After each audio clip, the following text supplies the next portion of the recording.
little bit of insight on some of these meetings. So I'm taking most of the seniors. We withdrawn, I want to say, around 200 students.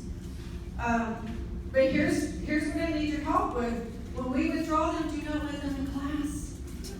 Some people are letting them in class, which defeats the purpose. So somewhere along the line, third period or fourth period, some teacher says, hey, you're not on my roll anymore, you need to go to the front office, but they've been sitting in class all day. So please take careful attendance. We were in the 80s consistently. And when I was at Hall, we were in the 80s consistently. And I had everyone's attendance problem in the whole district. We should not be in the 80s, we should be in the 90s. So we're trying to respond and withdraw, follow our procedure for withdrawal. There's a procedure you follow. We'll start this really early next year, okay? So people will know right off the bat they need to come to school. But the reasons that these kids are giving, some are a bunch of excuses, straight up, but some of them, there's a lot going on with these kids. Some of them bring their parents, which is good.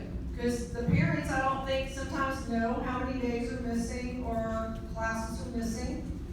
But please volunteer, because we've got a mountain of them to go through, and we want to make sure we give them some time if they're going to come back and re-enroll. I have one waiting for me in the office now with a parent to re-enroll. But we give them time to try and clear their MGs. I tell them, and I'm very straight with them, it is up to the teacher whether or not that teacher's going to work with you on your grade. The 9 weeks grade is going to feel like the teacher wants to work with you. But I told them, you want to prove to them that you're going to come first. That you're going to come to school on a regular basis, and you're going to do your work every day, and you're going to participate in class. Because why would they bother with you if you're going to turn around and do the same thing again?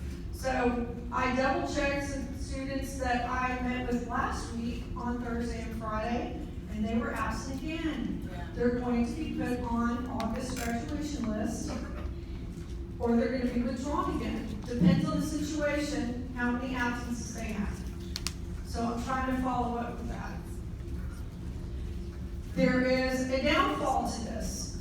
When we have steadily had 3,000 students on the roll, and we drop by 300 students, what happens? I can lose staff. I can lose staff members. And so, although we're all cheering that we withdrew all these kids, those numbers are what is sustaining my campus roster. So I'm just throwing this out there because we asked a long time ago, your first period students who are not coming, can you give them a call and find out where they are and why they're not coming to school and help us out on that level. And now we're running reports on a daily basis to see who's absent and how many NGs they have accumulated. But just know, that's the dark side of this problem. Okay, but we'll keep working on it. But again, please don't let these students in class. If they are not on their roll, they cannot sit in your class. Send them to the office. Dual credit is the next thing on my list.